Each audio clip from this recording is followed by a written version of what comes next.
One and two and 1, 2, 3, 4. Hello, everybody, and welcome once again to the Meat Grinder, your weekly dose of high school football in Connecticut. And I'm your host, Sean Patrick Bowley. With me, as always, is Pete Paguaga. Peter, welcome back to high school football season. It's 24. How you been, pal? Good. I feel like we're a week behind because it's like early September and we haven't played any games yet. So I'm really itching to just get going. I'm over previews. I'm over all the preseason stuff. Let's start hitting the field. Let's start hitting people. I need week one. I need games right now. It's going to be a long season. That's first. Let's start off there. As it always is, but then again, it goes by really quick. And then at the end of the year, you're like, oh my God, it went by fast. So it's a slog until it's not. But yeah, it's a late, we have a late ending this year. Thanksgiving is toward the end of November. So we have a late start thereabouts. It's really weird. I mean, this is still pretty early September. Labor Day, it's usually Labor Day, and then you have the season, but we're still so far up. Labor Day was what, the first or second? Yeah. I mean, so so it's going to be a strange season. We have a really late ending in December. So, but that's, hey, what are you going to do? That's the way it is. As long as we have Thanksgiving football here, which I absolutely adore. But welcome back to another season. That's the most important thing. We're recording this the week before we start, but we've been hard at work at all the previews. Pete, a massive project to get all the previews out, done before the first scrimmage was even played, which is just just unbelievable. I didn't think we were going to be able to do it, but thanks to some really hard work by Mike Fornabio, Brian Carpenter. Welcome aboard, Brian Carpenter, joining the crew. Joe Morelli and Pete, and just an amazing job getting all that together. We still got lots to go. You go to GameTimeCT. We have previews on all 5 teams? Pete? 37, 137. And we still got the prep schools that I'll be doing over the weekend, so that'll be a lot of fun. But all the CIAC, 137 schools. We begin again. Everyone starts at 0. We had 6 state champions last year. We had Staples winning. We had a couple of repeat champions in Barlow and North Haven. But there's lots to talk about. Lots of changes since we closed shop before the end of last year, or before the end of last year. I'm excited to get started, and woof. What can you say, Pete? I mean, like you said, are you ready to go? I better be ready to go after, like you said, all those previews. I mean, I should be the most knowledgeable person in the state for high school football. I won't be, but I should be. Yeah. It's a little crazy because I read every single one of them. I had to edit every single one of them. And now when I'm trying to recall things that I remember, I don't remember any. So, no. All the names start blending together. Yeah, they all start blending together. And I said, that kid, that guy, and from the thing. And so here's how we're going to do this. We're going to talk about what's new, what's improved in the high school football going into the year of our Lord 2024. Then we're going to get into breaking down some of the new coaches, some of the new classes. Lots of changes there. North Haven moving down from Class MM, for example. We're going to delve into that. Then we're going to get into the top 10. Then, of course, we're going to make our predictions, and away we go. We have 7 games on Thursday night and on the 12th, and then we have another massive round of alliance games. Lots of former state playoff rivals going at it in week 1 again in a preview, most likely, of what to see in the postseason. So that's kind of how we're breaking down. But at the top of the show, let's kind of just get this out of the way. We lost some pretty big legends here in Connecticut. At the top of the show, let's kind of just get this out of the way. We lost some pretty big legends here in Connecticut. Pretty much back to back. It was pretty tough, but some of our great coaches have passed. And the first, obviously, is Chuck Drury, who died in a car accident coming back home with his wife. His wife is okay, but he died tragically at the age of 77 on February 20th. The father of Mike Drury, the state championship coach at Pomperaug. Mike Drury had just stepped down at Southington, one of the massive coaching changes this year. And Chuck I mean, just an overall great guy in Connecticut high school football. I mean, a legend, West Hartford guy, Northwest Catholic graduate, went to Southern Connecticut State, along with the Ralph DeSantis's and all those guys of the world. Just a great coaching era of the late 60s and early 70s. My mom went there, and she would always say, Sean, make sure you tell Chuck Drury I said hi. I remember him in class. And I don't remember if Chuck remembered her or not, but he always at least pretended he did. And every time I would see him, he would always say, "How's your mom doing? Tell her I said hi, coach." And he would always call everybody coach. Just a wonderful man. Obviously, a state champion at Pomperaug. I covered that team in 2004. Mike Kelt beating Brantford and Kenny in a big upset. But when you look at that team, it was ridiculous. So our hearts go out to the whole Drury family. So many family members there, and Mike and the grandkids, and we're really sorry to hear that. Chuck, just a legend. He won 52 games in 27 years, and 2 stints at Pomperaug before he stopped to join Mike's staff at Southington in 2011. Kevin! He pushed him in for 3 yards away! How could you miss that? How could you miss that? He was not in! He was dead on the mill! 23 pushed him in! Another big one, just a massive one, would be the loss of Ed McCarthy at West Haven. Really kind of unexpected. It kind of happened right around St. Patrick's Day, at least the parade. It was March 10th. Just an absolute, he was once the all-time winningest coach for a few years, 2014, 2015, until Lou Marinelli eventually passed him. Gridiron Club Hall of Fame, West Haven High School Hall of Fame, Connecticut High School Coaches Hall of Fame, National High School Athletic Coaches Hall of Fame. Whitey Purick is in there with him too. Notre Dame guy, went on to coach football at St. Joseph, won 3 consecutive state titles, coached including Joe Del Vecchia when he was there from 1980 to 1982. He was head coach there for about 11 years. Then he went on to West Haven, where he coached 31 seasons, winning 234 games, winning 4 state championships in 86, 87, 89, and 2002. Overall, 326, 114, and 9. He was also a baseball coach at St. Joseph, won 2 state titles. Well, I mean, what can you say about Eddie McCarthy? One of the funniest guys you'll ever meet. Just a character, I think, is the best way to describe him. Street smart, resourceful, really quick wit. He was the best MC you could ever get in retirement. He was real.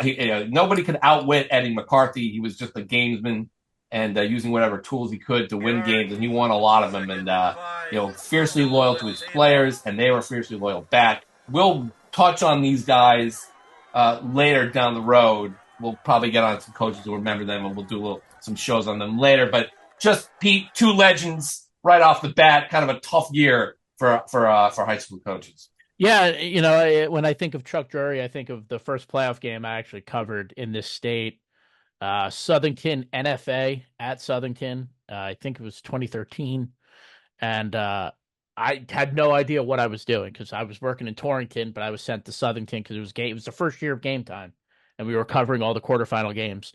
And so I went to Southington, and I introduced myself to anyone who was like there and looked important. And obviously the first person I ended up speaking to was Chuck Drury. And every time I went to a Southington game after or practice after when I was at the Record Journal, it's always just so nice. And always wanted to know how life was going and how I was doing. And I would just tell anyone who listens to the show, you remember we had Mike on and he talked about his relationship with Chuck and how he came over and helped him when he started at Southington. And that's just kind of the guy he was. And he was truly one of the best. And that was a very sad phone call to get this offseason. And Eddie, I never got to cover Eddie. I know he was still coaching at West Haven, but I wasn't at West Haven games, but I got to know Eddie when he retired. He was always just such a fixture in the end zone of West Haven games. And you could always hear him. Always hear Eddie. He was just special.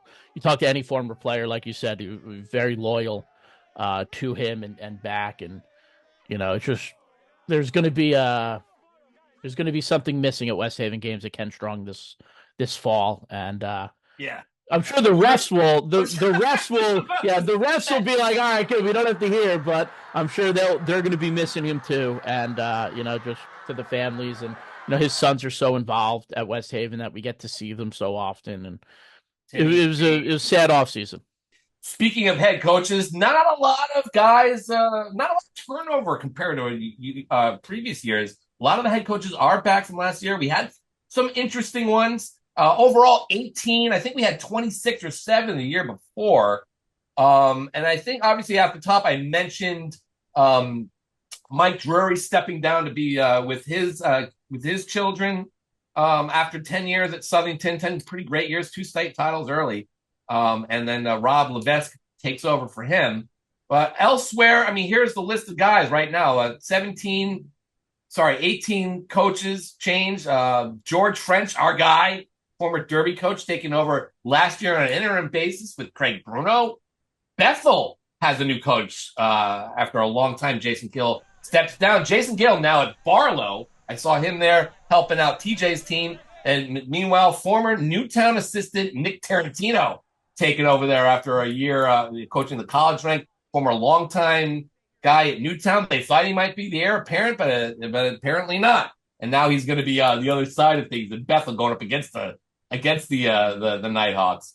Another big change: Sal Morello coming back to coach Cromwell Portland. He started the Cromwell football program and won a state championship there, and did a great job before moving on to Middletown. He takes over for Randall Bennett, who stepped down after having his second child. And so that we lose Randall Bennett, who we love to death, but Sal Morello back there, that's a pretty big one. Another big change was Richfield. Kevin Callahan steps down after a long tenure there. He obviously started out at Bullard Havens, went to Notre Dame Fairfield, won a state championship at Richfield, one of the state's all-time great coaches. So those are the big ones, I think, Pete. If you want to look at some of this, I mean, it was interesting. We had a few one-timers. I mean, Weston has a new coach after 1 year, Dave Drace. Dylan Schroth, who started at Ellington last year as first year head, he now leaves. He goes to NFA, and Brady Johnson takes over. Jason Pace now at Lewis Mills. We have Rich Connors taking over for that's another big one. Joe Stockmall, who took the Wolverines to a state playoff last year. So, and then another big one, obviously, is Dan Dunai taking over from Mike Kearns. Seymour kind of was a little bit of a dumpster fire last year. Lots of kind of infighting with the kids looked like. We saw that Oxford game, parents yelling at coaches, and there was a little bit of a revolt there. I don't want to say who was right or wrong, but Dan Dunai elevated now to head coach. He was formerly the Torrington coach. About 10 years ago, he was the Torrington coach. Takes over there. We had also a bit of Shelton Derby guys, so Dan Dunai takes over there. So there you go. That is those are the head coaching changes. A few other ones like Ward. I mean, not a lot though, Pete, but the big ones, obviously, Callahan, Stockmall, who started the program at Oxford, Mike Drury, and then Sam Randall taking over for Randall Bennett. Well, dude, I'm looking at it. Randall, Kevin Sullivan is not at Morgan. Stock, Drury. That's 4 guests on the podcast that are no longer coaches. Not last year, or within the last 2 years. Stockmall was last year, Sullivan was last year, and I think Randall and Mike were the year before. Also, just a big shout out to my guy, Doug Jackson at Vinyl. He created the Vinyl program years ago in its original infancy, then came back to coach it. He's like a Middletown Hall of Famer or something like that. He's a good dude. I've known him since my roommate from college actually played for him. But also kind of some fun new faces. Obviously, Jason Pace is back. Nick at Bethel is going to be great. George is our guy, like you said. Rob Levesque is awesome too. So there's a lot of good got of familiar faces that are new, but now they'll be in head roles, and since we know them, they better be sending in their box scores. Yeah. Absolutely. So, I mean, not a lot of turnover, which is probably a good thing. You hate to see too much turnover, but those are the head coaches. I mean, any of those guys right off the top, you think is going to have a great season right out of the box, Pete. Right off the bat, you got to like Cromwell Portland. You got to like Richfield. You gotta like Southington, right? Those are programs. Those are built, substantial programs that can win consistently. I'm excited to see what Nick can do at Bethel. I'm excited to see what Jason can do at Lewis Mills. We saw Lewis Mills go from the Pequot to the CCC Tier 4 and win 7 games only a handful of years ago. So I'm excited to see. He's a Burlington guy, so he's going to be, that's his town. And I'm excited for George French up at Amity. Amity is this untapped, one of the biggest schools in the SEC, might be the biggest school in the SEC. Three towns, double L school. No, it's not double L. It was the biggest schools are West Haven, Wilbur Cross, and those schools. They're an L. Either way, I'm excited to see George coach at a school like Amity. Obviously, look, the Derby job is not easy, and you're fighting for bodies almost every week. I'm excited to see George in there and see what he can do. I'm going to be rooting for him. So those are the head coaching changes. Like I said, not a ton. Let's break down the preseason GameTimeCT Top 10 poll. Starting at the bottom, we do this every year. It's a fun one, but here we go. Number 10 is Bloomfield, the defending Class S champion, defeated Cromwell 42-20. They graduated a ton of players, including the Kerr twins and Darian Foster at quarterback. Lots of other guys moved out of there. Bloomfield comes in at number 10. That's an interesting pick. Number 9 is Hand. 12-1 last year. They lose their quarterback. They lose their running back, but just about everybody is back there. The defending Class M champ coming in at number 9. Number 8 is Windsor, a team that wasn't in the preseason top 10 last year. They get a little love from the voters this year. 10-2, made the semifinals, which we're losing to North Haven. They won't have to worry about North Haven this year. We'll get to that in a second. But they are in double M. They have quarterback A.J. Robinson back and a ton of talent. Always there. Number 8, Windsor. Number 7, Maloney. We're the first place vote. I mean, listen, you got to have a lot of love for a team despite the fact they lose Kelly. They're a great playmaker. They do have your boy, Pete, Jesus Martell at receiver, and also Highsmith in there. Number 7 is Maloney. They've been to the semifinals. They've been to the final 2 years ago. They're back. They're going to be just good. They're going to be just as good, I think, this year. Number 6 is North Haven. The Nighthawks lost a ton of guys. A bunch of first-team All-Staters. The 2-time defending Class Double M champs, however, have dropped to M after beating Wilton last year 21-0. Good, interesting team with North Haven, but definitely probably taking a step back. They're at number 6. Number 5, Greenwich. Only 2 starters. That really interesting spot here at number 5. Lots of love. Pete Mamalakis obviously going to Navy.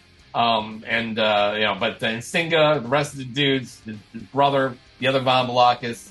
Yikes. Greenwich at number 5. They got a first place vote. Number 4, West Haven. Also, Amani Reed gone. Camp Kemp gone. But all the linemen are back. Quarterback is back in Conlon.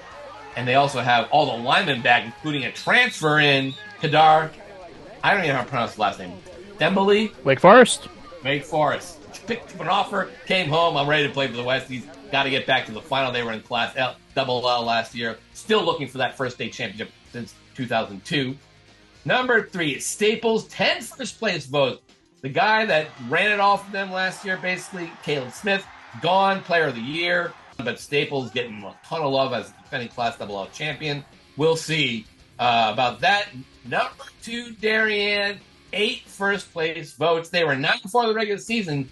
They got to the final, though. They squeaked in there, got to the final, and lost to New Canaan 28-20 in a great game. They have a ton of Division I commits and prospects, including Kevin Roach and Charlie Tom. Charlie won't be playing for the early part of the season due to a lacrosse injury, but roll after that quarterback. I mean, this is a team that's on the rise, but they are only number 2. And number 1 is New Canaan, with only 3 first place votes coming in at number 1. I'm sorry, Lou. I swear I had nothing to do with it. They lose Alex Benevento, but a lot of the guys who are going to come back. They're not my number 1, but a lot of people saying 2 straight state champions Why not just throw him in there? Why not? I'll tell you why not. Benevento's at Brown. He's not coming back to New Canaan on Friday night to line up at DB. Yeah. He's at Brown.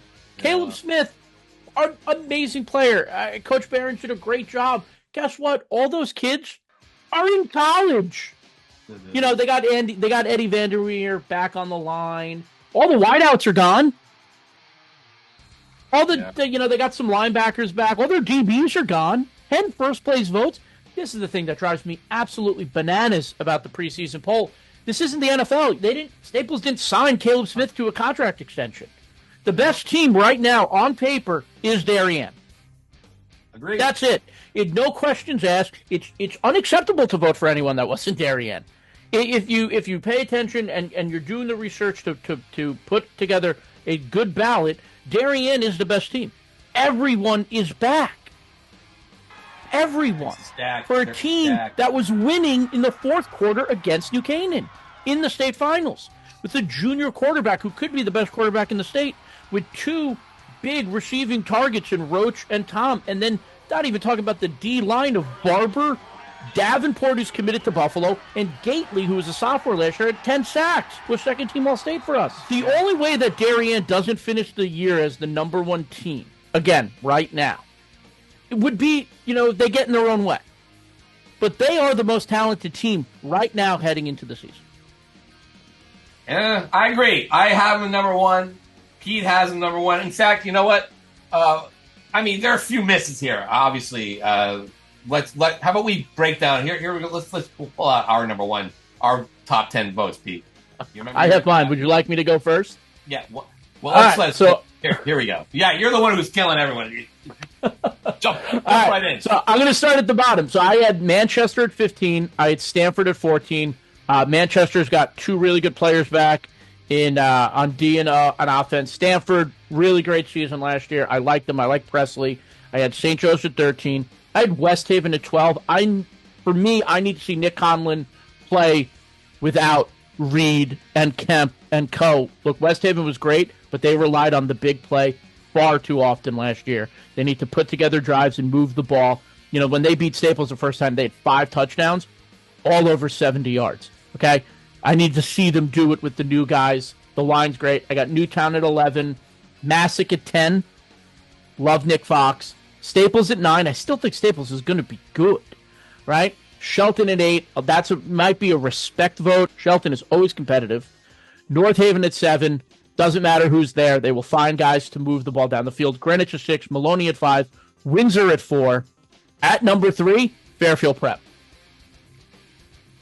Prep's at 3. I'll get to them. I have New Canaan at 2. I think New Canaan's going to be very good. Don't get me wrong. And then Darien at 1. Fairfield Prep has so much talent. Mason Frey. TJ Cervelli, my guy, all state, all Pete team, first team, Finbar Malloy, right? They got dudes, Kai Robinson on the other side on offense. Like, they got guys at Prep. So I'm always going to bet on the talent on the field to start the year, and I think Fairfield Prep has it. The fact that they're not in the top 10 is insane. That is insane. I'm going to go top down. My number 1 is Darien. No pressure, guys, but that's on paper. That's the best team in the state. Number 2, New Canaan was Marion Alley. It's probably going to be those two in LA.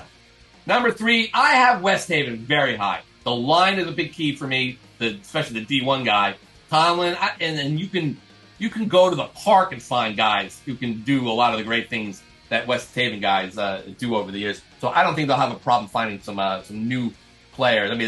New players coming back at the skill positions. The defense, we'll see. Number 4, Maloney. I might have a little. You could probably say Maloney, West Haven, interchangeable. I have Fairfield Prep at 5. Now, like you said, lots of dudes back on paper. Great. We'll see. They would just go to the final 2 straight years, so they just need to get over that hump. Number 6, I have Windsor, stacked. Robinson, quarterback, the whole 9. They're stacked. Number 7, Staples. Caleb Smith was the engine behind that team. And they do lose a lot of guys, so I think Staples. But I still think now they're kind of on a bit of a roll. I think they'll be very good this year. 7, I put Greenwich. Only 2 starters back, but you know what? It's the biggest school in the state, bar none. I think so. Them and New Britain. Canterbury. but Danbury. Oh, Danbury as well. But Greenwich, they'll find guys, no problem. North Haven at 8. I did this before I saw North Haven. I might have ranked them a little bit lower before I saw North Haven, but you know what? Little respect there, and they love when I pick against them too. So, 8 guys. They love to hate us. They love to hate us. Me, I'm their foil. Constantly. Yeah, well, you weren't at the state championship, but they were all screaming at me. Yeah, well, they're screaming at me as the one before it. So, after North Haven, I have at number. Where am I now? Number 10, Nassau. I think they're stacked this year. We'll see. It's between them and Windsor. Probably I'm going to take Windsor right now, but Fox, Twins receiver, Champagne quarterback. He already cut his teeth as a freshman. Interesting team. Lots of great defensive players. No, I throw a Hand in there. You know what? This is also another one where number 11, I think a Hand was a little low here for me. I probably, had they seen them before I voted, I probably would have voted them up in the 5, area. Probably maybe even ahead of Fairfield Prep. But Hand's going to be very good this year. Number 12, Newtown. 13, Shelton. I heard Shelton might be down. Let's see what Connecticut guys can do. But Shelton at 13. Notre Dame, West Haven, and Xavier, just throwing them in there. What the heck? Two Catholic schools. But that's my top 15 right there. So, again, with we did the poll voting very early this year. So maybe that has something to do with it. But at the same time, constantly the trend for voters is take last year's poll and advance it forward. And that's kind of like what happened. Yeah. And you know what? The thing is, and we're going to sit here and pound our chest because, we do a lot of the prep work and we take pride in our previews and what they look like. And, but you kind of got to feel bad for the guys on Staples, right? Like, Nick Whale, the new quarterback, he's a junior. Like you mentioned, Caleb Smith was the best player in the state, won every Player of the Year award. Nick's now going to come in and be like, all right, man, do what Caleb did. Not from the coaching staff, but people are just going to assume, well, he's the Staples quarterback, so he'll just be good. He probably will be good. But that's a lot of pressure to put on someone to just assume that he's going to be able to step into the role and be the Caleb Smith. He has to be Nick first, And so, that's a big thing. If Staples loses early to Hamden, which could happen, we're just going to tank Staples into the rank. You know what I mean? It just sets everything off in a bad way at the beginning because you vote based on where – a lot of people vote based on where the teams were the week before. Right? So if Staples loses, are they falling out or are they only dropping down a couple of spots? Yeah. And then it kind of just turns into this whole thing throughout the entire season. You could be a top 5 team at the beginning, lose 2 games, and you'll be still in the top 10 by week 3. Yeah, so. Your criticism of our voters is well noted. Should we be doing this, week 2, like the coaches poll used to do? Because you got to start somewhere. I do think the voters should be much more forgiving than teams that maybe lose a little early. Let's move on to the 2024 playoff classes, and then we're going to look at who we think are going to win state championships here. And, when you look at the overall state playoff picture, the big move, obviously, Pete, was North Haven, 2-time champion in Class M, moving down to Class M, joining their old pals Hand, which they're scrimmaging as we speak. But North Haven will not defend its title in Double N. Instead, they move into what looks like a pretty stacked Class M division. Let's break everything down for you here right now. Let's start off at the top. The Class Double L, the enrollment here is 762 and up. 22 teams are in it this year. The only one they added was Harding from Double L. They initially added Bassick, but then at the last second changed it. So instead of they just dropped Bassick back down to L. I guess their enrollment figures were wrong or something, the CIAC said. So they just instead of creating chaos, they just dropped Bassick down to L, where Harding is the only team that's been moved up. The 2 teams they lost in Double L are Ridgefield, which moves down, and Notre Dame West Haven, which is because it had won a state championship in 2022. They were moved up as a school of choice. Now they did not make the playoffs last year, so now they get moved down. So Staples obviously is the defending champion, 12-1. 9 FCIAC teams, 5 SEC teams, 5 CCC teams, and 2 NBL and 1 ECC teams. Of course, that is NFA. That is what we're looking at here. So, Pete, there you go with Class Double L. You know, like exactly, you lose 2, it kind of loses a little bit of luster, but you still have Fairfield Prep, you still have Greenwich, you still have West Haven and Southington among them. What do you think of this class? This class is going to be fun for the schools that you mentioned. There should be no reason going forward that Greenwich, Trumbull, West Haven, Southington, Staples, Prep, they should make the playoffs every year now. And it kind of stinks for the other teams. You know, even a good year like Glastonbury had a couple of years ago, they're still going to be running into those, you know, powers to be, but there's those 5 or 6 spots are going to be taken every year by the teams that I just mentioned. So there's not really any room for any surprises in Class Double L. Now that we've looked at all this stuff, that we've read all this stuff, now that we're on the cusp of the 2024 season, Pete, who is going to win the state championship? Let's start at Class Double L. Very interesting here. I mean, we mentioned it during the while we did the rundowns. The best team on paper is Fairfield Prep, but you know there's some other guys there too as well. I'm gonna do this. I am going to go. Oh, geez, it's so hard. I'm gonna go. I'm gonna go with West Haven to win the state championship. Who are they beating? They're gonna beat Fairfield Prep in the final. That's the way it's gonna be. I would love to pick Prep to win the state championship. I just cannot pull that trigger. I can't do it. So many times they're so loaded. West Haven's got a lot to figure out. I don't know why I'm making this pick, but it's gonna be an all SEC final, and they're gonna Westies on the year that they lose Ed McCarthy. They're going to honor his memory by winning their first state championship since 2002. The team to watch here, and Manchester. That's kind of an easy one. They did get to the final last year. Lots of players back. Josh Quartang, I'm a big fan of. The big DN, and one of the great plays I saw last year, picking with swiping the ball out of the Burlington quarterback's hand and running it back the other way. Great job. Manchester, very interesting to see how they're going to do, but that's my team to watch in Double L. Pete, who do you got? Oh, man. I thought you were going to go the way that I was going to go. All right, so I'm going to have who's going to get to the finals. This is hard. It's hard. It is hard, but I don't think it'll be 2 SEC schools because I just think that the way the schedule even shakes out, and they obviously do play on Thanksgiving Eve in Prep and West Haven, but I do think I'm gonna go out on a crazy limb here in Double L, and it's not really that crazy at all. But I think we're gonna see Staples and Prep in the finals. I think Staples gets back there. I think Adam has done just such a good job, and they have a lot of returning guys on defense. That Staples defense that was not really given the love that the Staples offense got last year. But I'm going to say Staples and Prep in the finals, and I'm picking Prep. I am picking Prep. Look, year in and year out, this defense for the Jesuits is so good. They have 8 returners back. It was unbelievable last year. And they got 8 starters back from that defense. Now, the offense. Guys,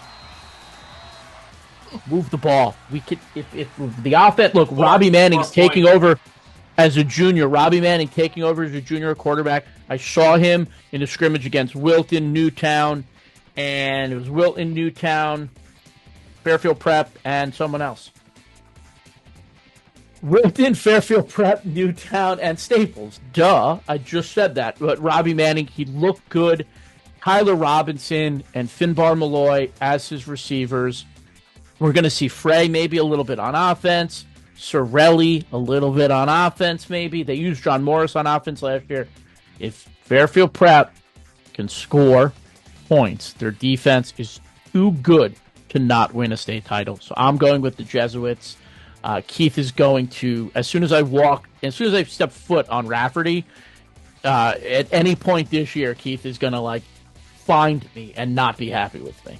And then tough. a team to watch. It is tough. It is tough. But Double L, like, how do you pick Greenwich? They got 2 starters back. You know, how do you pick Southington? That graduated a lot. Southington graduated so much.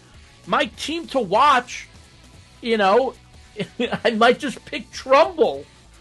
They went to the semifinals 2 years ago. They got in at 7-3 or 6-4 2 years ago, and they beat Southington and went to the semifinals. That's how Double L is. But I think Trumbull's the team to watch out of this. You know, we talked about Stanford a little bit, you know, but, you know, West Haven, I don't think we need to keep an eye out for West Haven because I think they are going to be very good. But my team to watch is going to be Trumbull. I think, look, Mars is still there. That's a really good coaching staff that they have. And Wyszynski should call his cousin. He was the running back on prep when they went to the final. So he should call his cousin and ask for some tips to help get my Eagles back into the playoffs. That's a homer pick, literally. Oh, my God, yeah, it is. But who else? I'm looking at this list, and it's like, who else are we keeping an eye on? Double L is Stanford. So blah. Stanford. Oh, we talked about Stanford. I saw Glastonbury play. It's bad. I saw Glastonbury. Huh. I don't know. I mean, Division is just so blah. I don't know why I picked West Haven over Prep because West Haven historically has not had any luck with Prep, or at least recently they haven't had any luck with Prep. I think the last few years. Yeah, they lost. Remember they lost in the final. They lose that. They lost. That's how Prep got in the playoffs last year. That's right. They beat West Haven again. I don't know why I would think, but you know what? I think West is getting. Just making up. Just going a little nutty here. I mean, I don't know. Do I necessarily believe that? I don't know. Anyway, no one's going to remember our picks at the end of the year. Yeah, no, they remember everything. They remember everything. Let's move over to Class L. This is a stacked division. It was stacked last year, and I think it got it even better this year. Obviously, New Canaan, the 2-time defending champion. They were 12-1 last year. The conferences here: CCC's got 8, FDIAC 5, SDC 4, CTC 2, NVL 2, ECC 1, and SWC 1. Added Notre Dame from last year, Ridgefield from last year, also Fitch from Class M, Platt from Class M, and ATI as a school of not a school of choice. Yeah, as a school of choice promotion because they went to the semis last year. They move up from M. They lose Harding, they lose Bristol Central, lose New Milford and Newington, and Killingly. But I think they were addition by subtraction here. This is a ridiculous class, beginning with the defending state champ and a team we both think has a really good shot at winning it all this year. Darren. If I'm Jason Bruin or if I'm Dan Farina, 2 kids over, hey man, why don't you go to another school? Yeah. Because I'll tell you this, Double M wide open, whereas opposed to L, again, L has gone through New Canaan and Maloney, and they're still in L. Again, Ridgefield we think is going to be a good program under James Reed. Shelton consistently there. Naugatuck, who hasn't won a playoff game since like 1994 or whatever, they're going to get in because they only play an NVL schedule. And again, Chris does a great job, but that spot's going to Naugatuck. And then you got Darien, who I'm going to talk about a little bit more, but they're Darien. So this is not an easy division. Again, you know, Newtown with their SWC schedule, they're probably getting in. But if I'm, you know, I'm thinking, you know, all the years I've known Jason Bruin, he's sitting there being like, 2 less boys, and we'd be in Double M, and I think Double M is wide open. Is anybody going to make the final other than Darien and New Canaan? Pete? It depends. It depends how it shakes out, right? If they're both 9-1 heading into the Thanksgiving game, then the loser of that game will probably be, you know, the 1 or the 2 seed. But, you know, like, it's Darien and New Canaan. I think the 2 best teams in this division. I think Darien wins it. Darien's the number 1 team, and they will be the champions, and I will vote the number 1. A team to watch. We'll just make it quick. And is it really a team to watch? Is it really even fair to say? But it is Maloney. Kevin has just gotten them there every single year. New band, new cast of characters, new guys. But there's a couple of guys I want to talk about. We mentioned Jesus Martell. We mentioned Donald Highsmith. Here's the guy that we need to talk about, and that is quarterback Ethan Nadinsky. As a sophomore 2 years ago, he came in for Kyle Valentin, who was injured in the quarterfinals, led them to a win in the second half.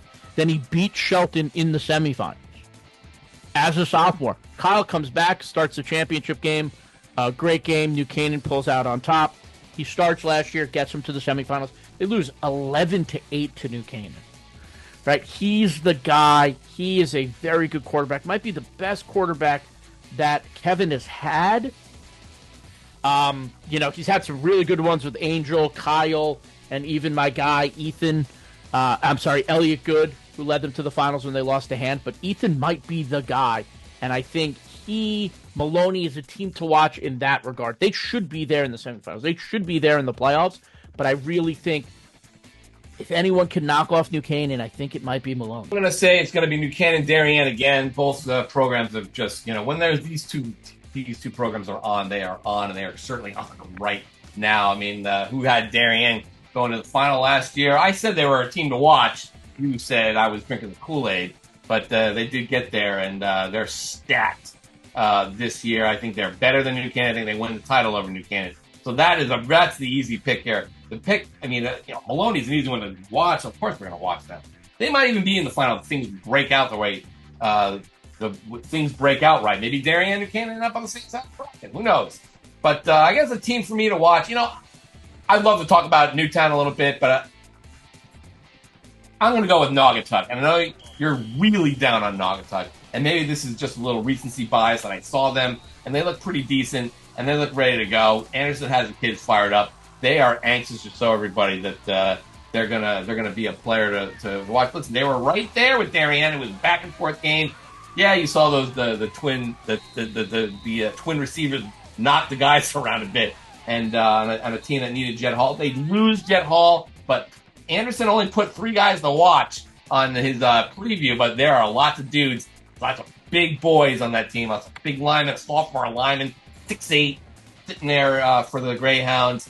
The schedule does them no favors, but man, I'm maybe this is sentimental, but I would love to see Naughty make a little bit of a run here. Maybe get to the semis.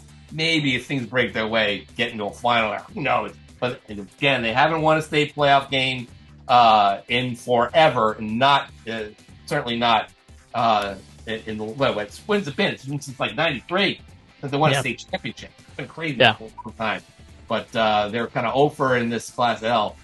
We'll see. I think Chris Anderson's such a great coach. They got some dudes there, man, and they're serious. I like to see Noggy make a little bit of run here. So that's Class L. Moving over to Class Double M. 23 teams here. As we mentioned, North Haven, the defending champion, drops to M.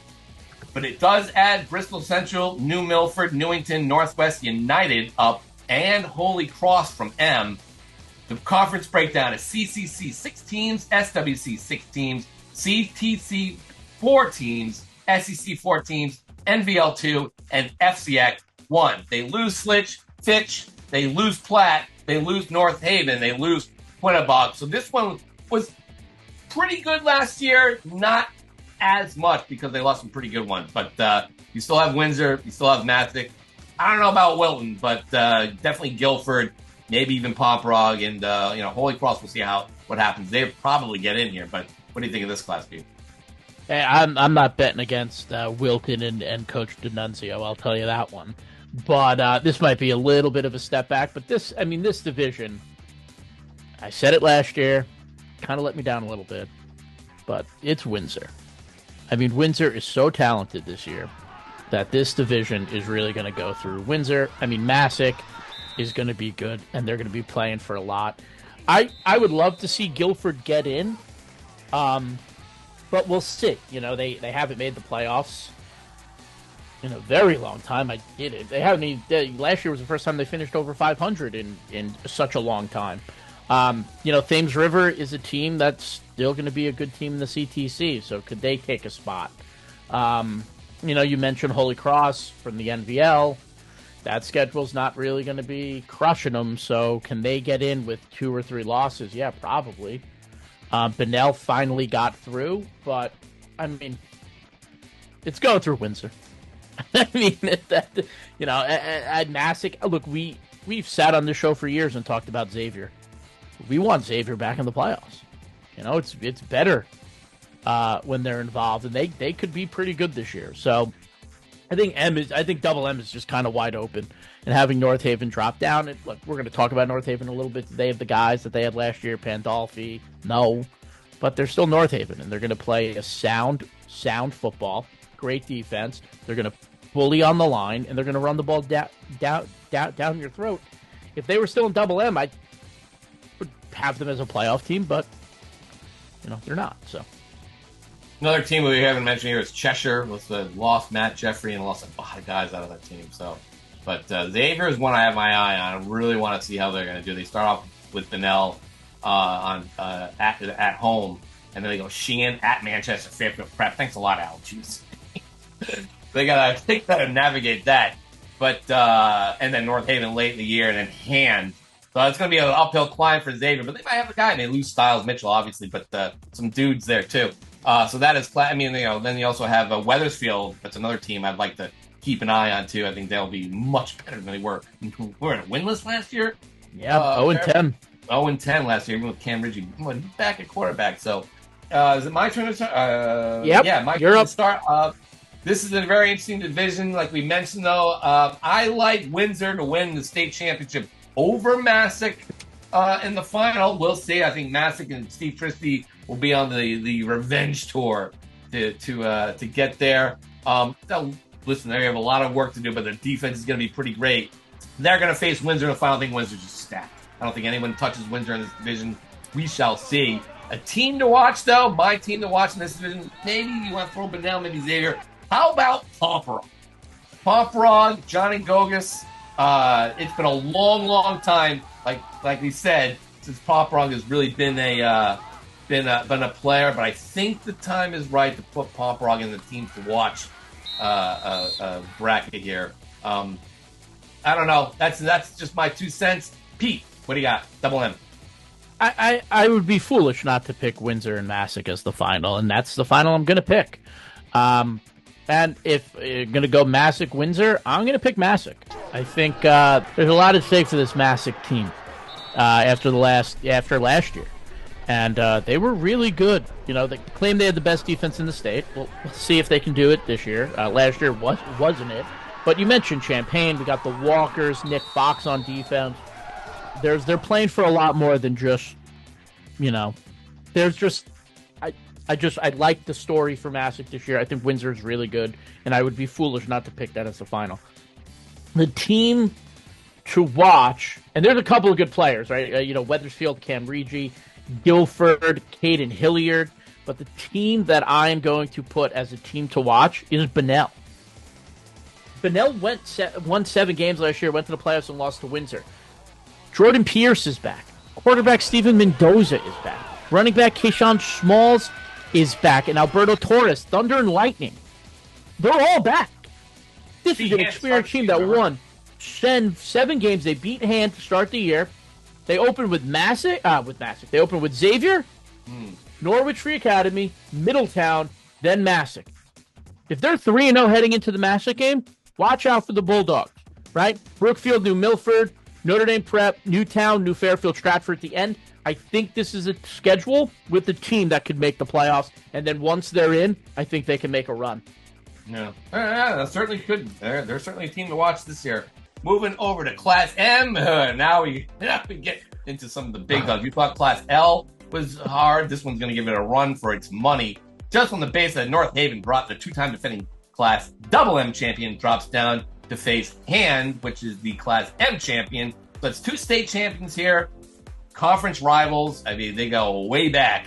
And also in here, St. Joseph, which is going to be back on the men. They got there last year. They played Hand, but they've always given Hand a kind of a competitive game. They've been back and forth. I think Hand lost to them and moved to 2021. Notre Dame Fairfield. Notre Dame Prep at Sacred Heart University.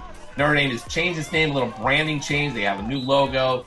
But they've changed their name to Notre Dame Prep. That's going to get a little bit of getting used to. To me, there's really only one prep, not Fairfield Prep. But now you got 2 preps in the same town. Yikes. But Notre Dame Fairfield's an interesting, Notre Dame Prep, interesting team in there. Poor Rockville and Furlan are like, what do we got to do to get out of this division? 2 pretty strong teams, though. Rockville obviously lost Alvamir Knighton They went to the final last year, but they got some dudes back, especially my guy up front. But Berlin's always a tough team. So it's an interesting division here. Maybe a little top-heavy, but certainly all... It's so top-heavy.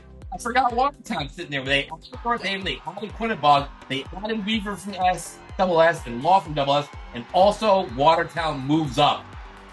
Went to the final, and I remember Watertown, great quarterback, Brady Gamby, right? Got to the Big final. fan. Almost beat Barlow last year, which would have been a monumental accomplishment.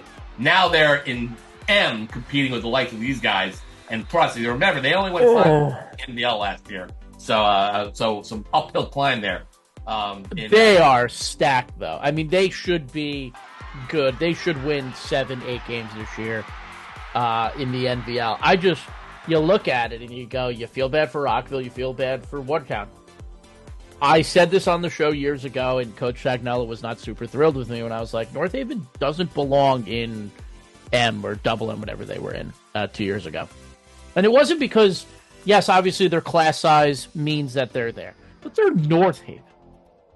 Right? Like St. Joe's, we have to stop with this enrollment thing in football because it's not, they want to make this fair. They want to make it equitable. They want to, give every team a shot. Well, a team like Rockville, should they really be playing hand in the finals? What are we doing? It's just something I just really don't like. The lower classes should be for programs like Rockville and, I'm looking at Avon, Berlin, it depends on the year because Berlin was, in L a couple of years ago. But, I don't know, they're like Daniel Hand. Come on, man. Don't you want to play with, the big boys? And I know that's not how football is done in this state. I just hate it. And it just bothers me.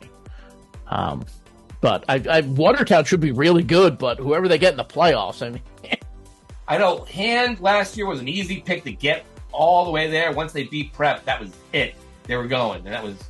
and even if they didn't beat Prep, they still probably would have won this division. But Hand, the defending champion, absolutely stacked. Pete, it's your turn to start. I can't see you not picking Hand, right? Yeah, I mean, look, the favorites in this class are Hand and North Haven. We saw what Hand did in this division last year. It wasn't even close. It was just absurd, and we need to throw enrollment out the window. But I'm going to go with Hand and North Haven for my teams that are going to go to the finals, and I'm going to pick North Haven to do a three-peat. Because if North Haven can get to the final, they're humming.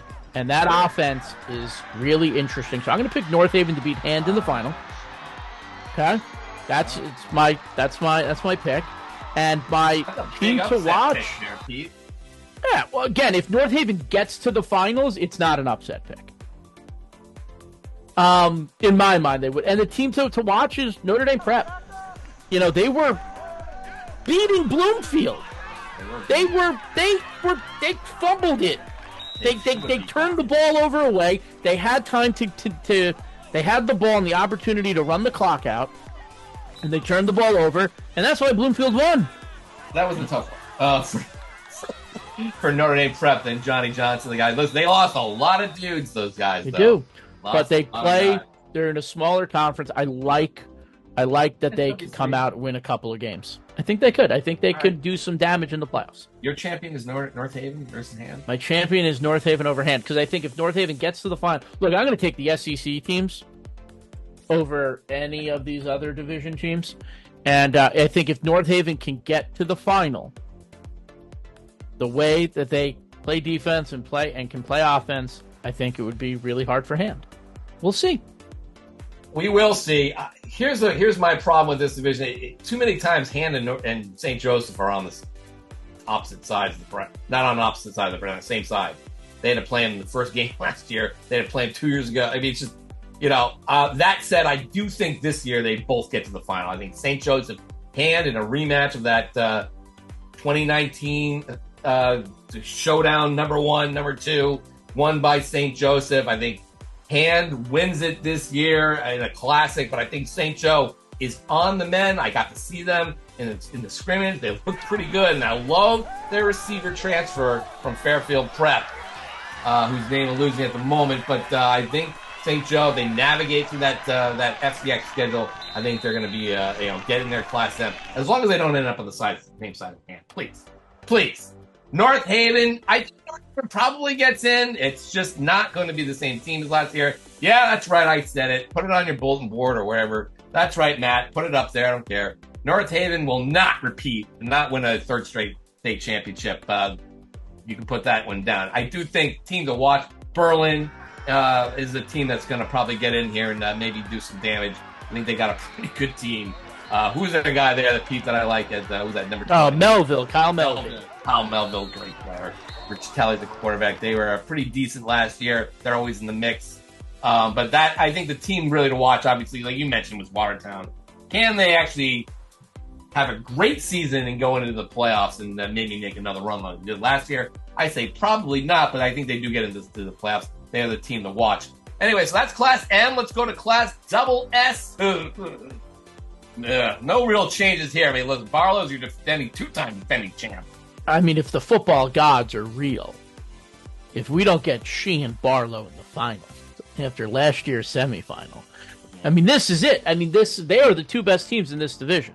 And I know Sheehan's going to be replacing guys. Versace transferred. He's at a prep school now. But look, it's still Sheehan. And John Ferrazzi, since 2015 has just put together a program that just wins games consistently, wins in the playoffs. I mean, these are the two best teams. Look, Grand Buchanan has made the playoffs every year since they've been Grand Buchanan, but they haven't won a playoff game. All right, so they're still looking for that. Ledyard, very interesting with Adamek at quarterback since they switched to the single wing or the option offense. They have really played well. Again, they got to get there. New Fairfield, Coach Gregg's coming off a state title win for the girls lacrosse team. He's the new Fairfield girls lacrosse coach as well. So, maybe they take that into the football season, get the team going, and Killingly's Killingly. They're going to go back. Yeah, Shoren has graduated, but we've seen them replace great running backs before. Jack Sharp, right? And who was the guy? Spencer Lockwood. They've replaced the great running backs. There's going to be a guy. There is a guy right now who hopefully is listening to this show in the barn up by Killingly, lifting, not even weights, but like bags of sugar and flour and throwing them around and like getting ready for the season, because that's how they get ready for the season in Killingly, right? And he's going to be the next dude. And, Killingly is going to be very competitive in this division. I think they will win enough games despite being, replacing Soren and some guys, but they still play in the ECC. They're still the big dogs in the, not enrollment-wise, but they're still the big dogs in the ECC with Wyndham. NFA is gigantic and New London, but I still think Killingly can win enough games to get to the playoffs here. But other than those 3 or 4 teams that I mentioned, like, I don't know. Gilbert, look, Scott's done a great job, and they've won playoff games, but, Freddie Camp, obviously 2 years ago, Avena and Reisdorf last year, like, I don't know what he's got coming in, but, they can get in. Maybe they can win a game or two, but we'll see. Oh, man. Who's going to win this, Pete? Should I go first since you went? Knock yourself out. I think we're going to go in the same direction. Yeah, I don't know. I mean, we might not go in the same direction here because I don't know if Barlow's got what it takes. I think the thing of it is that they're in the SWC. That's going to help, and it's going to also help Sheehan. Is it going to be a Sheehan Barlow? I don't think so. I think it's going to be Sheehan, and I think it's going to be Wyndham getting in there into the final. I think Sheehan probably knocks Barlow out in a little bit of a vengeance game in the semifinals or something like that. But I don't know why I like Sheehan, just because Faraz does a great job there, but I do like Wyndham getting to a final this time. Oh, that. Oh, boy. Don't kill me. In that one, a team to look out for, Plainville is a team. They got a ton of dudes back. Going to be kind of a dark horse there, I think. We want for old Ledyard in there too. Who knows? But I'll go with Plainville. Pete. I mean, look. Grandy.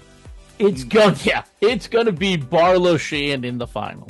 The football gods will shine down on us and put together the two best teams in this class in the championship. Barlow, Sheehan. Before I pick my winner, I'm going to pick my team to look out for.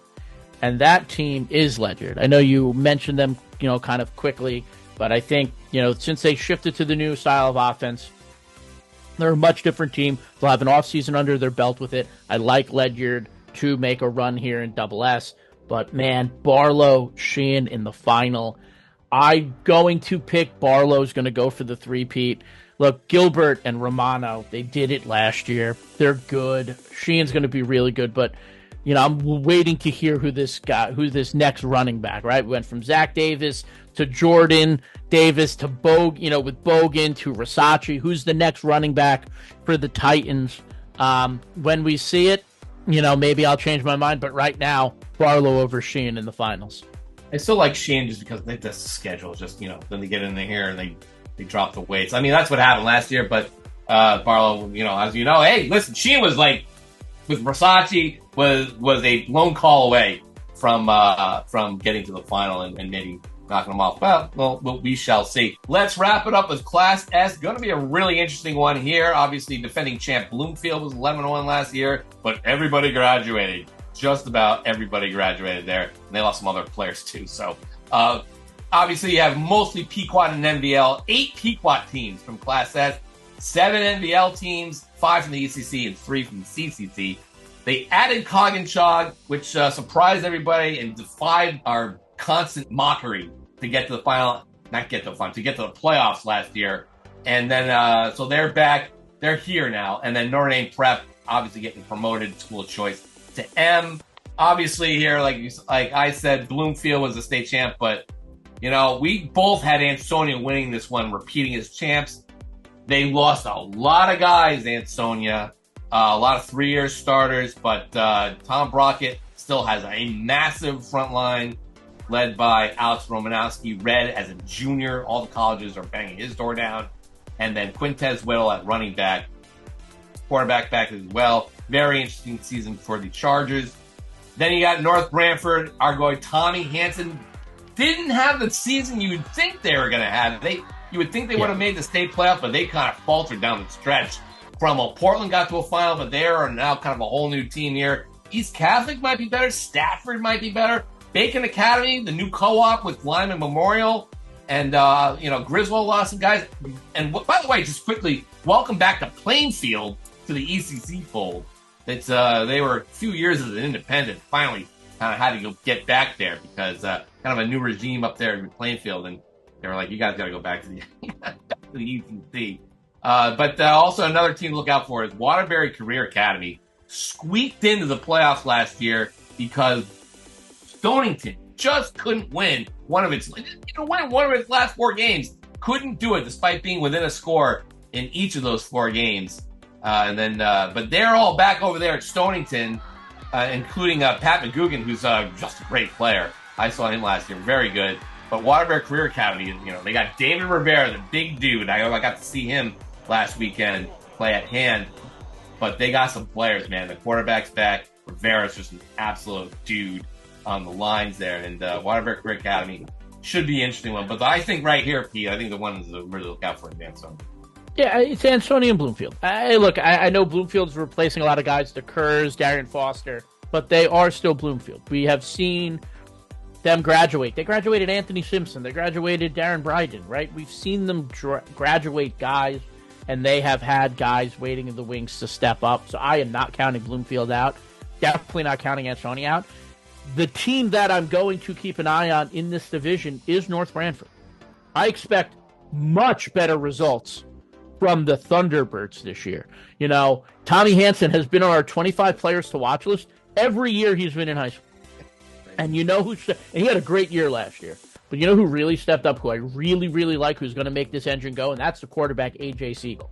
A.J. Siegel can run the ball, too. That is a dynamic, two-headed attack. It's a pick your poison, right? You're going to try and take Hansen out of the game. Siegel's going to run around you. And you try to take Siegel out, Hansen's going to run through you. But they have to win those games. I was at the Granby-Canton game last year. Granby-Canton is a very good team. Luke Mayer had 3 defensive touchdowns, I think, in the game. 2 fumble recoveries for a touchdown, or 3, tied the state record. You can't do that against teams like Granby-Canton. Coach Salvati, friend of the program. That's the first friend of the program of the season. He's a North Branford guy. He's been there. They're getting comfortable. I think this is the year that North Branford can make some noise, do some damage in S. If Bloomfield doesn't replenish like we think they can, or and they can get there, then anything could happen. But North Branford is the team that I'm really keeping an eye on in S to do something this year. That's the one I'm putting my stake into. What do you got? All right, so my two finalists in S are Ansonia and Bloomfield. I think that's chalk, but it's the way that I'm going to go, and I'm going to pick Ansonia to win it this year. Brockett leads the Chargers back to the top of the mountain. Our guy Romanowski wins his second state title, anchoring that offensive line. And my my team to look out for is North Branford. If anyone's going to be able to come out of the other side in S to meet Ansonia in the finals, it's going to be the Thunderbirds. Tommy Hansen, AJ Siegel, and that ferocious Thunderbird running attack. Pete, I'm going to agree with you on Ansonia. I'm not going to agree with you on Bloomfield. I think the Warhawks, will be fine, but they're going to take a little bit of... Listen, they've been to how many straight finals now? Is it five? 18, 19, 21, 22, 23, 5. We were going to go for 6. I think the streak ends there. I think they'll be fine in the long run. But my finalist, along with Ansonia, I'm going to pick... I'm going to go with Branford. I can't believe I just did that. I'll go North Branford in the final in that one. I saw that game years ago. One of the all-time craziest scoring games. I think it was Arkell Newsom's last game as a Charger, but in 2012. But yeah, I'm going to pick I think the T-Birds with Hansen there, with the guys there. I think they're going to be fine. I like them to face Ansonia. We'll see how it breaks out. A team to look out for. I got 3 to pick from. Waterbury Career, Capital Prep, or Stonington. As much as I'd love to pick Stonington because they got a lot of dudes back. Waterbury Career Academy, another one. I'm going to go with Capital Prep. I think in the Pequot, I think they're going to be very good this year. So that's going to be a team to look out for in Class S. So that is it. That is what we have here. Admittedly, it's kind of a rush job, but and there's lots to learn still as we barrel down toward the kickoff of the regular season. Before we go, let's just kind of take a look quick at those week 1 games. Obviously, the Alliance is supreme here. Just so many great matchups. If it were up to me, this is where you would start the season. As always, this is where I love the Alliance. I don't like you keep doing it the rest of the year. But I do like this kickoff, get everyone pumped up, maybe have a few playoff matchups from last year. Fine, I'm all about it. Let's kind of take a quick look at some of the matchups here. Starting over CCC, FCIAC. Out of those, Richfield at Hall. Interesting, 2 new head coaches replacing legends to start that game, and Reed for Callahan and Markey for Robinson. You have New Canaan at Maloney, you mentioned them. Southington at Fairfield Prep. Two great programs going at it. Over FCIAC SEC, you have St. Joseph at North Haven. Cheshire at Darien. Hamden at Staples. Greenwich at West Haven. How many times you got to play that game? Greenwich at West Haven to start. What? You didn't start West Haven Staples this year? Now, come on. FCIAC SWC, you have Wilton at Mathick. Another good one, Newtown at Stanford. 2 potential playoff teams. New Milford at Norwalk in there. Other teams, ECC, SEC, Sheen at Griswold. Griswold's always pretty good. Guilford at Fitch. Guilford on the rise. Fitch, knocking at the door of the playoffs every year. Another great ECC, SWC one in Notre Dame Fairfield at Wyndham to start. Those are 2 potential playoff teams. And East Lyme at Barlow. East Catholic at Bake Academy. That should be interesting. Looking over at some of the other games here that are kind of off the beaten path a little bit. The one I'm really interested in is Berlin at Brantford, CCC, SEC game, the lone one. And then Brookfield at Law and Bunnell at Xavier. Obviously, that's a pretty big matchup there. But those are your week 1 Alliance games. Fascinating. I mean, elsewhere, not a ton going on. But obviously, Alliance is going to be kind of, ruling the day there. But some fascinating. Any games that you like there, Pete? What's the big one to watch? I think the big one to watch is New Canaan Maloney. I mean, if history has told us anything, this game's going to go right down to the wire. It's in Meriden this time. So maybe that benefits the Spartans, but I mean, I say it every year. New Canaan just can't keep doing this. They just can't keep doing it. It's just truly amazing what they've done. But I think it's a great win for both. A great opening game for both teams. All right, so I think that's a long. Woo! There's a lot to talk about. There's a lot I'm going to look back on and go, oh my God, what are you talking about, man? I looked at last year's episode and I was like, jeez. Hopefully this will go into the dustbin. But that's it. Everyone's been asking, where's the podcast? Where's the podcast? Here's your podcast. That's it. Do it. Get out there. See some games. We got lots to do. Ton of stuff going on. We'll be back on the other side very soon. We got guests coming up and future podcasts. We got the Pick'ems show. Don't forget that coming up. And on Thursday, Pete? That's coming out, the Pick'ems podcast? Yep. Thursday. We got tons of stuff to do. We're off and running. Welcome back. It's high school football season. I am all fired up. I will not be there on opening night because I got a thing to do on Thursday. So, but I'll be there Friday night in all its glory. Can't wait.